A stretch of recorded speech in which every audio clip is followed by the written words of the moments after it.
If you've never heard of the Philidor position before, I highly recommend you study it for the 5 or so minutes of this video and take a close look because this is one of the most famous positions in chess endgames, and you are likely to run across it many, many times in your playing. So, two questions to consider is number one, if this position is set up as it is with white to move, what do you think the outcome of this position is if everybody plays the best that they can? And secondly, what if the colors were reversed and it was black to move? What do you think the outcome would be if there is optimal play on both sides? So let's take the white side first. And the answer on white for white is that this would be a win if played correctly. And if it's black to move, this is a draw.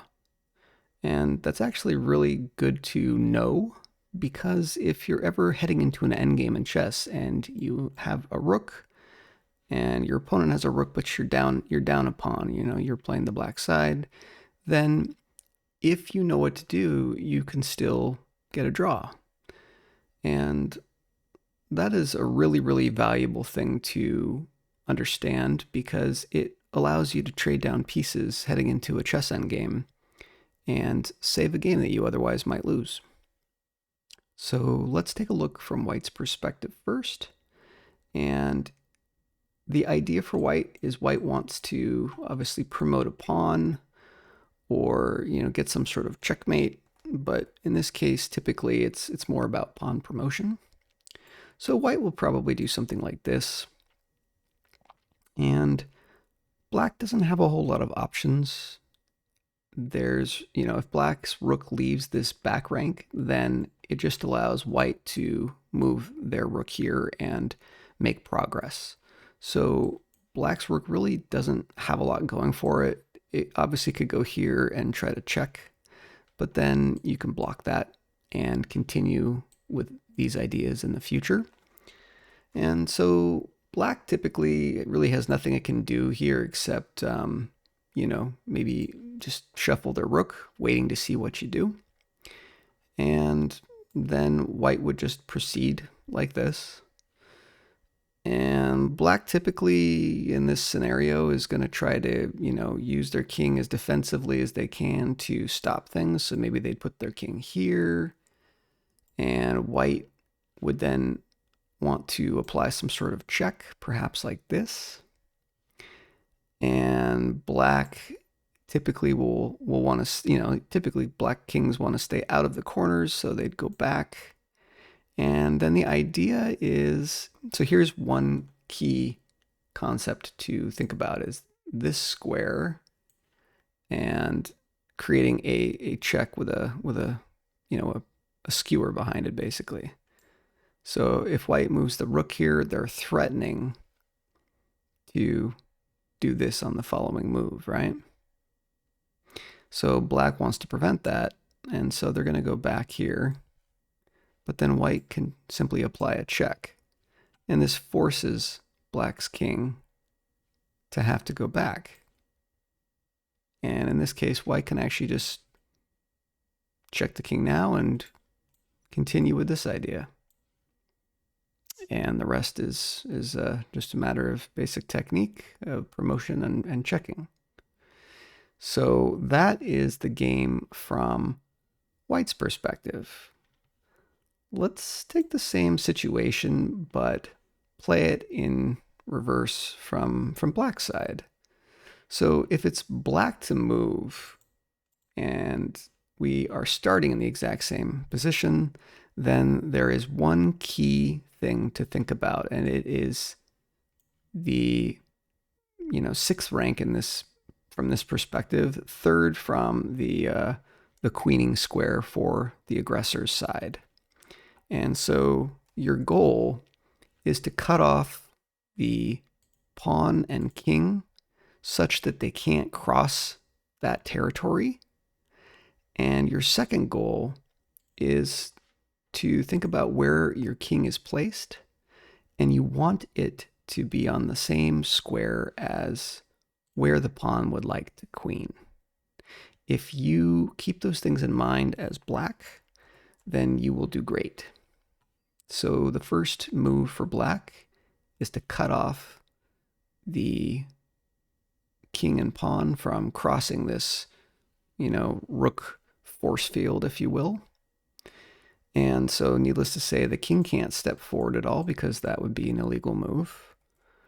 And if this rook wants to do anything to try to change the situation, it could do stuff like, checking the king, and you can just simply shuffle like this. And, if it goes backwards and forwards, you can just go backwards and forwards. Really, it makes absolutely no progress. There's just nothing that it can do if it wants to, come around the other side. You can just do a waiting move yourself like this. And there's just honestly nothing that they can do. If they do this, then you can just shuffle again. The key thing to watch out for is just simply not, accidentally, allow for the white rook to skewer you at any point with your black rook. So that's the idea. And so since we've determined that this rook has no real way to help the situation, and white's king, it could, eventually, let me do a waiting move here. White's king could eventually, try to wander around or something, like trying to get the black rook, but obviously that's not going to go well, because if you allow the, king to get too far from the pawn, you'd be able to take it. So it has to sort of stay within the proximity of this pawn, right? So the only thing that I'll just do a waiting move here to get us back to our original position. So the only thing that white can really do is push the pawn. And once they do this, this is the trigger point for black to say, hey, now is the moment that I enact the next phase of my strategy. So you bring your rook all the way back to the end, and now it is white, obviously, to move. And if white does, again, any kind of funny business with the rook going, on this rank, then you could just bring your king here and shuffle it backwards and forwards again. So white usually will try to do something threatening like bring the king up, because the idea here would be to follow that up with something like this to checkmate the king, because the pawn covers these squares. Oops. And the king covers these, right? So that would be the idea for white, but since it's black's turn, black can throw a check on the king. And here is the famous situation with the Philidor position. There's really nowhere that the king can run to that isn't safe from checks. And so the king is basically perpetually checked no matter where they go.